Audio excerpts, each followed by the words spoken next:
again, it's hard right now and it's uncomfortable. Man, I got this dream. And when this dream comes true, things are going to be different in my life. Things are going to be so much better.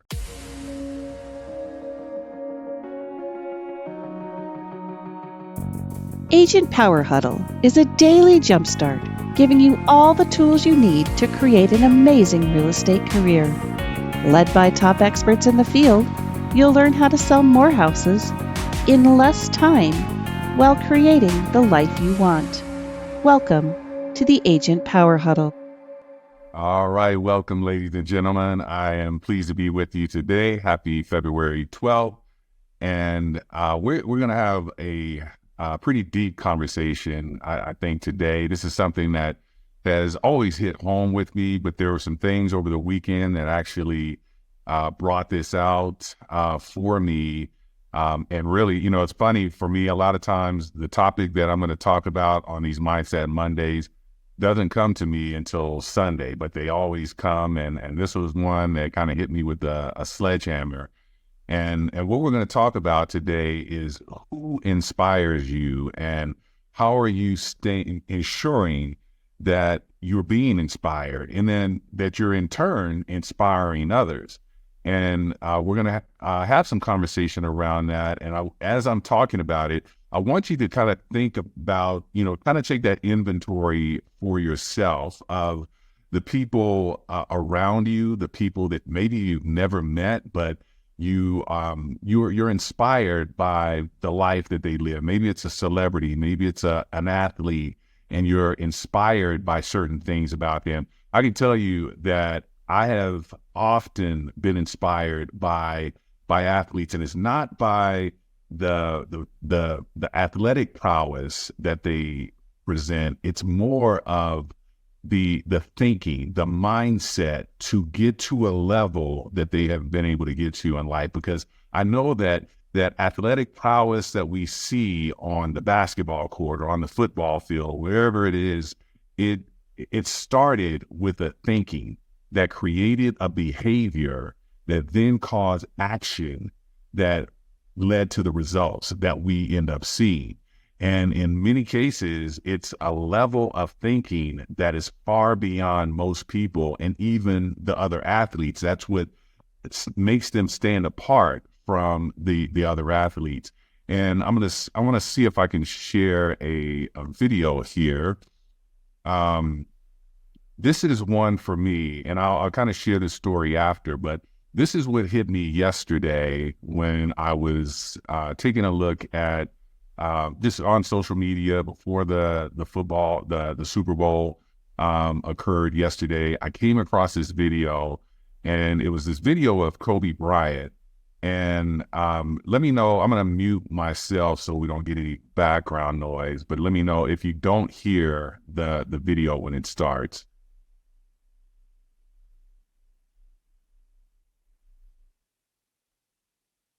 Well, I'm hearing no sound. All right. How about now? So it's not just Don't hear it. Turn it up some. it's like All right, let me start that off. I was wondering, I was like, wouldn't it be funny if he's got like Taylor Swift in his car? I know. Really? Yeah, I do. I think it's important to listen to people who do great things. So it's not just genre specific, but it's like, Taylor's been at the top of the game for a very, very long time. How and why? How does she write? How does she get into that mental space to be able to create things over and over and over? It's a lot of pressure for her to follow up a number one album with a better album. To follow with a better, like, I don't care if you like her music or if you don't like her music. Look at what she's doing. That's frightening. And it's unbelievable to be able to pull that off over and over and over and over. And so I look at things like that and try to learn from it as much as I can. Like you hear about her standing up to Spotify or all these. I mean, Metallica did that in the early, when you and I were probably in college, high school. Yeah. But that's tough for you. Didn't say she would be like, no, I'm not going to do. I'm going to do it my way. And to see, like, from afar, like, I know she has to be that way. Mm-hmm. She's sweet.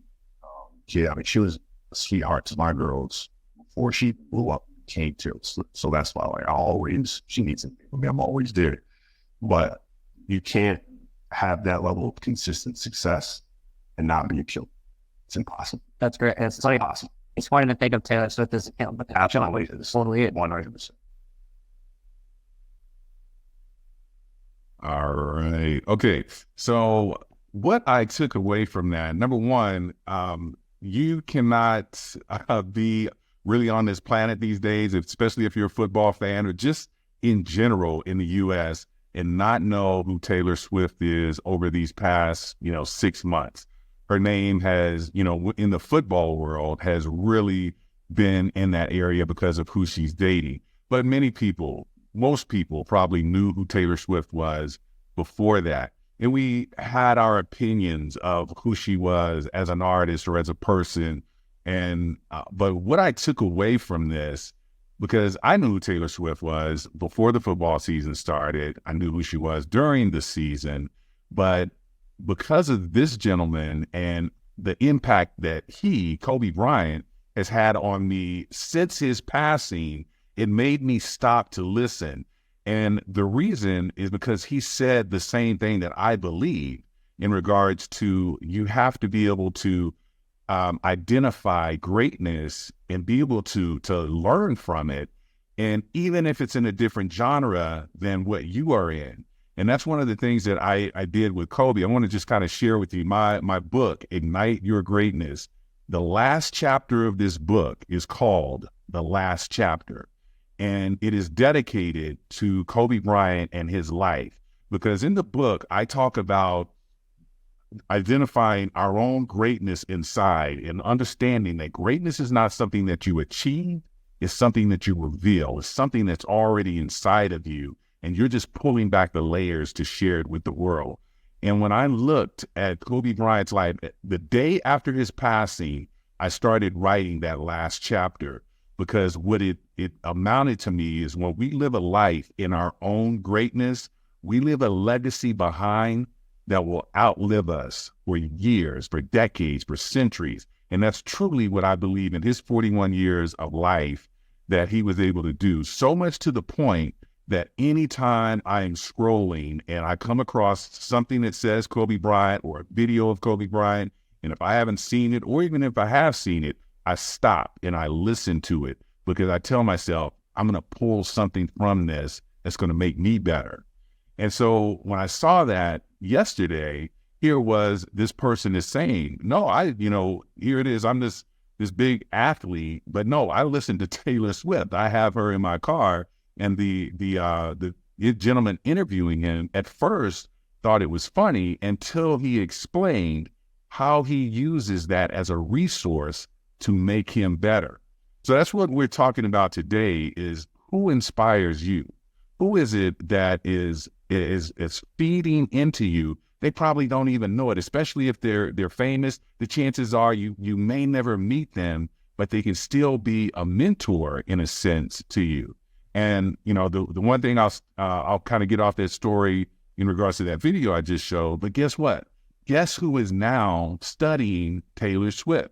Since I've seen that video, I've now looked at different speeches and different interviews that she's done, and I've already pulled information in regards to her thinking and her mindset that has created a certain behavior in her that has created the success that she has had in life. And now finding the ways that I take what I've learned from her in a less than 24 hours and apply it to my own life. So again, as I said, there are people out there that inspire you. And I think the important thing is, if you say that, I'm inspired by Oprah Winfrey and I know her story and I know the life that she had before she became this big name of Oprah Winfrey. I know the struggles that she had, but do you know the mindset that she was in? Do you know the thinking that it took from her to be in a place where she was a news reporter, a news anchor, and demoted from that position, and how after being demoted, she had to still continue to move forward and pursue her career in television. when you understand the thinking of what she did, that's where you're starting to really dive into, okay, these are the components of her thinking that I can use for my own business. And so that is something for me that has become very paramount in regards to when I'm continuing to learn. One of my, I say mentor, never met him before, but I've listened to so many things that he's put out, and it's Warren Buffett. Warren Buffett is a mentor to me on a couple of different aspects. One of them is just from a standpoint of longevity. When I was really first introduced to Warren Buffett, I knew who he was, but really understanding who he was, I think at the time he was probably about 85, 86 years old. He had done a documentary that was on HBO, and I looked at this documentary. And again, I'm always pulling the things that are unsaid or reading between the lines. And what I saw in this documentary is this 85-year-old man.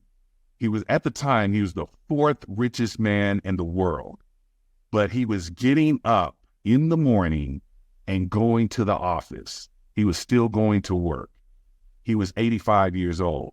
And what I understood about that is we live this life when we're working, of the holy grail for us is getting to retirement.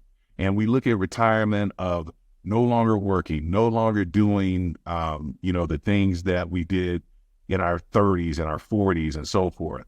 But here it is, the fourth richest man in the world, who, if anyone has an excuse not to work, was still going to work. And why was he doing that? Because he was passionate about what he was going to. And what I loved about it is at 85 years old, again, having a thinking of what 85 years of life looks like on the body, that he would be slow, that he would have someone driving him to work. No, he was walking from his house in Omaha, Nebraska, that's just your average, everyday looking house, into his Cadillac that he was driving, and he had a step. He had vigor in his step. So what I saw was someone that was excited about going to work. And for me, it took, just seeing that scene on this documentary took me from a place of understanding, well, first of all, I'm never going to consider retiring from life, retiring from everything that I'm doing. I'm just going to find things that I'm passionate about and continue to do things, because I know for me, I am wired as a person that has to constantly be doing something. Now, I can tell you, I retired from the Denver Police Department as a police officer, 10 years ago. And that for me was saying I retired from ever working for someone else again. And I've stayed true to that for the last 10 years. But I can tell you, I will never retire from doing things that I enjoy, and also doing things with a purpose behind it. I can never see myself, solely just being, 365 days of my life just on vacation and really not doing anything to better other people or to better the world. That's just going to be a part of me. I mean, in my job as a police officer, I served other people. In my career or time in the military, I served, and so that's a part of who I am. And that's what gives me the vigor to get up and go and do every day. So I know that that's going to constantly be a part of me. So it gave me a different way of thinking when I saw that from Warren Buffett. Another lesson that I learned from Warren Buffett was that he reads 6 hours a day, and usually about 500 pages.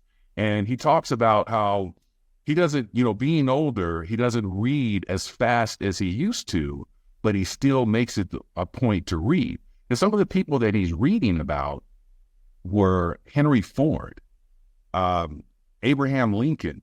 He was reading of people in the past, and he was taking lessons. There were lessons that he learned from Henry Ford from the early 1900s that helped him to make decisions in regards to when he purchased, the majority share of Coca-Cola, and he applied those things that he learned that were business practices from the early 1900s from Henry Ford to Coca-Cola, and he made billions doing so. So once again, this was a person that is already super successful, that has taken lessons from the predecessors, from his peers, and applied them into his own life and into his own business, and became even more successful. So it goes back to who inspires you. So I want to take these last 15 minutes. We're going to talk about I want to, just kind of give you some ideas. If you're wondering to yourself, who is it that, inspires me? I have no idea, who inspires me. I want to share with you, I talked about Oprah Winfrey a minute ago, and the fact, I knew her story when I was in high school. I had learned of her story because the original Color Purple had come out, and she just bust on the scene, and she never looked back from that point on. But I didn't know of the story before the Color Purple. And when I learned of that story, and I learned how, again, she had been demoted from a news anchor position, it really put in the worst position of our life financially for a period of time, and was able to turn that around to become the first African-American woman multi-billionaire. I mean, that says a lot about being able to be resilient and still forge ahead when you have passion and belief in yourself.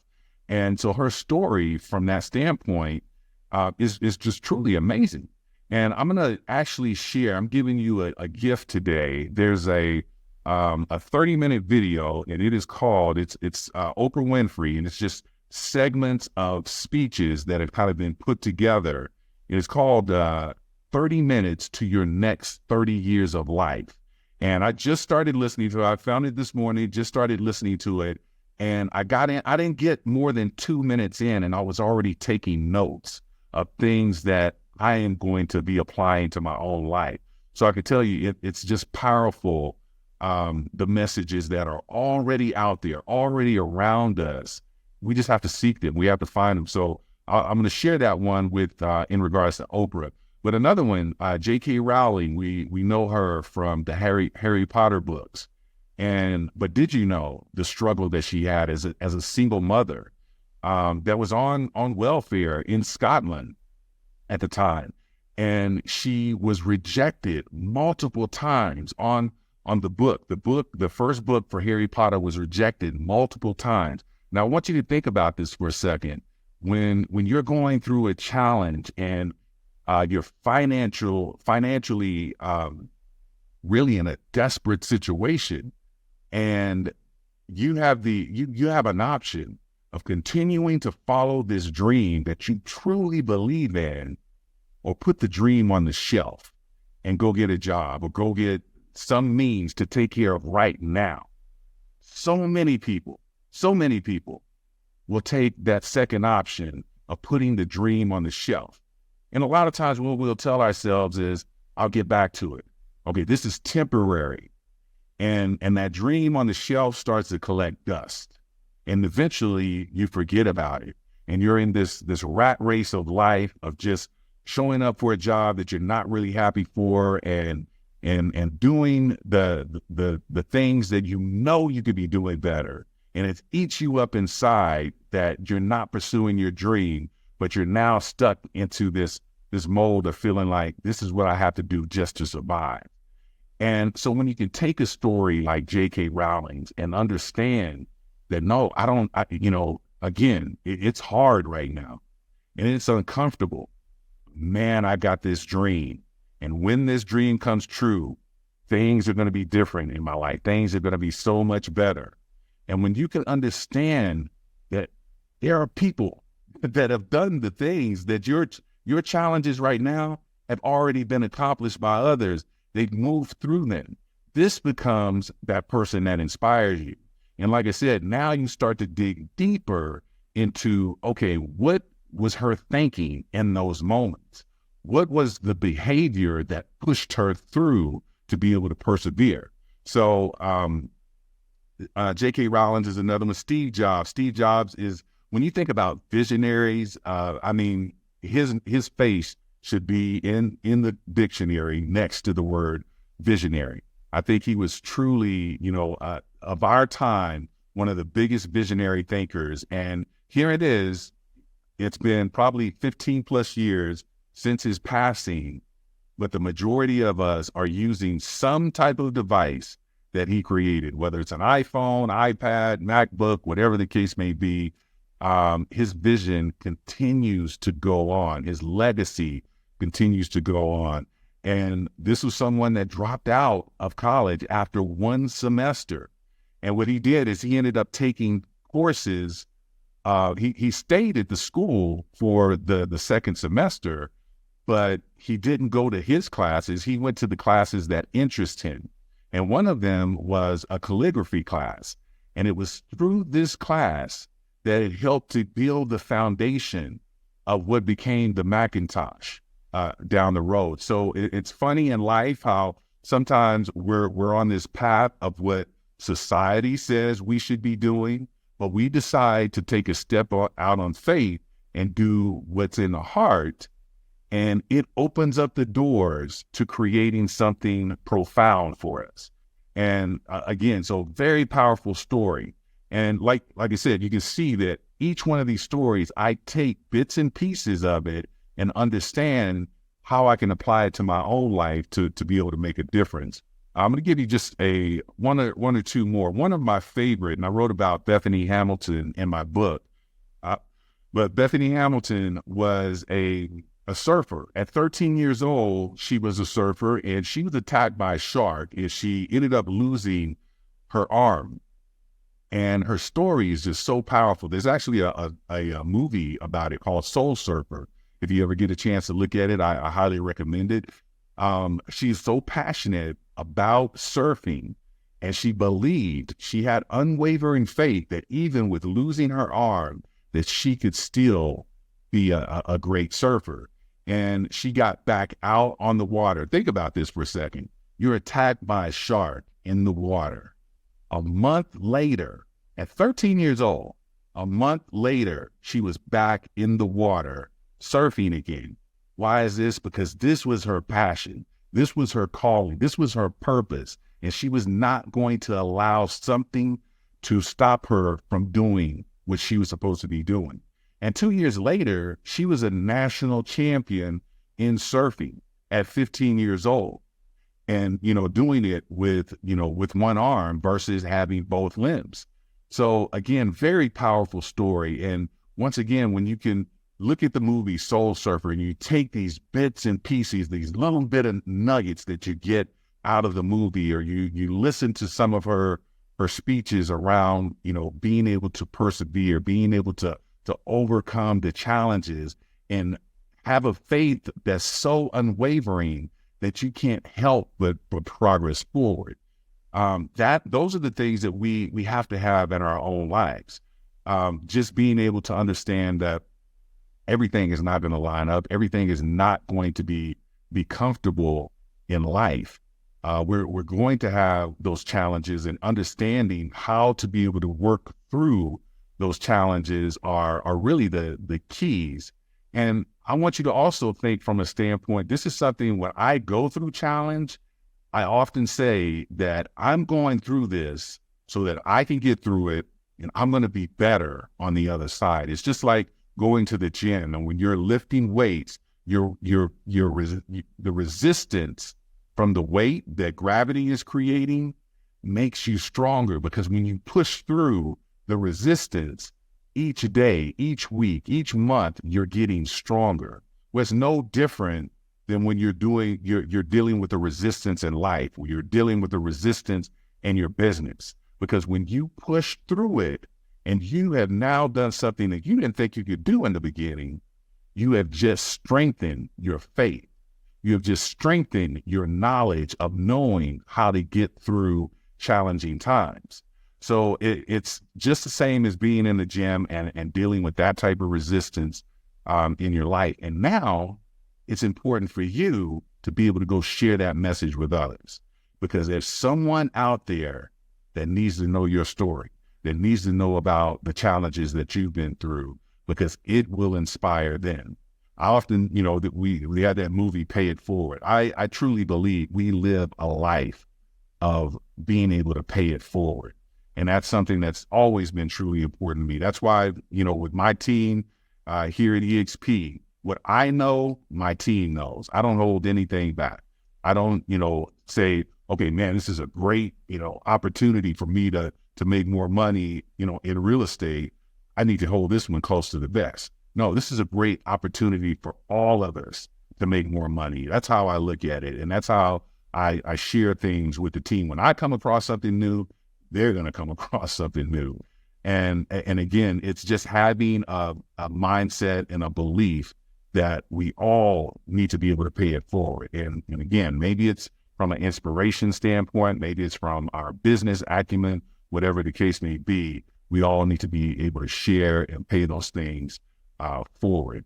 So with that, we got about 4 minutes. I do want to open it up just to see if anyone has any thoughts, any questions in regards to any of that. If anyone would like to share who inspires them and why, I would love to know, because again, it gives me the opportunity to look into someone else maybe that I haven't looked into. So I'm going to go ahead and open that up if anyone wants to share.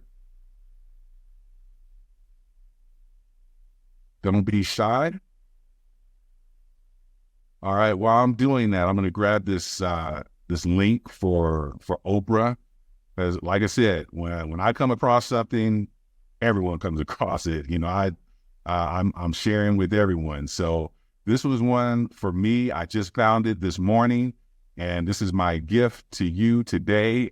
Take 30 minutes to take an opportunity to watch this video. I guarantee you, like I said, I got 2 minutes in and I was already writing notes. I still got to go back and watch the last 15 minutes of it, but I came away with it with wow, and the only reason I came across it because I was researching what I was going to share with you guys today. So that's the thing, is that opportunities for inspiration and to be led in a different direction are all around us. So I definitely urge you, take a look at the 30-minute Oprah video. I would love to hear back from you, what you got from it, if it was something inspiring, and hopefully it sends you down another direction of other people that may inspire you. All right, folks, it's been great being here with you today. Can I say something? Yeah, absolutely. Hey, this is Chad Stafford. Good morning. Good morning. So everything you're talking about in regard to the dreams and, between job, dreams, careers, things you might be really good at, but maybe you're not as passionate about one thing in particular. And I've always still dreamed of working in the music industry. And I know it's not an easy industry to get into. And so I always think of like, okay, how can I do some of what I dream of while making money in real estate? Seemed like that would make sense. But of course, then you're focusing on more than one thing, right? Kind of like Nico's got his band and, does real estate, and it seems like he has it balanced out pretty well with what he's doing. But it's the music thing is the biggest passion. And it's like, how do I, especially break into that kind of thing at 47 years old? Well, you said, can you mute yourself, Chad? I think you're getting some background. But oh, yeah, sorry about that. You said one thing in regards to that has always it's been like a scratching chalkboard, is the multitasking or doing more than one thing. For me, I have always done more than one thing. When I was a police officer, I was a real estate agent. I had a catering business at one time. I had an alarm company. I was a concert promoter. The thing that I learned, and I'm gonna make this quick. The thing that I learned early on in life is when I gave up on my dream. See, there's two things with pursuing your dreams and going after your purpose. There's two types of pain. There's the pain of purpose, and then there's the pain of regret. The pain of purpose is when you're going after the thing that you want, it's not going to be easy. You're going to have challenges along the way. There's going to be thorns. There's going to be obstacles and potholes and all these things that can take you off to the path. And eventually, one or two things are going to happen. You're either going to break through and get to the dream, or you're going to give up on it. And that's where you go into this pain of regret. And I learned this because I gave up on my dream of playing in the NFL. At 17 years old, I went in another direction. I went into law enforcement, had a great career there. But I can tell you for about 15, 20 years, it was always in my head. What if I would have stayed with it? And I had so much regret around it. And I finally learned how to turn that regret around. And I said, okay, this is a lesson learned. I don't like how this has affected me for so many years. I will never quit on another dream again. And to this day, I have not. And what I mean by that is when I have something passionate, Chad, your music is passionate to you. I can tell by you talking about it. Don't put it on the shelf. Don't put that dream on the shelf. Pull it off, knock the dust off, and figure out, so what you just said is Nico is someone that you saw doing real estate, doing music. This is someone, he obviously inspired you because you just brought him up. So this is something where maybe you have some conversations with Nico to find out, how did you find the balance between the two? You start talking to there's so many artists, especially in this Denver area, that are doing, they have a full-time job, but they're still working in their craft, working on their passion, talking to those folks, finding out how they found the balance, looking for YouTube videos of other people that that were balancing a career and balancing the dream and the goal of what they ultimately wanted to do. And eventually they broke through and the dream became the career. So, and it doesn't have to be music. It could be other aspects of people that have done that. So that's what I would definitely urge you to do, Chad. And again, find that inspiration and take the dream off the shelf. All right, folks. We've gone over, so I definitely appreciate the time with you here today. And have a great Monday, and look forward to talking to you soon. Take care. Thanks, Barry. If you'd like more information or to get connected to the Agent Power Huddle, join our free Facebook group. This call was designed for the agents in our EXP organization, but open to any agent from any brokerage. If you're a guest and you're interested in learning more about EXP or our specific resources within the Agent Collective, reach out to the person who invited you to this call to get more info. Produced by the Agent Collective Media Network.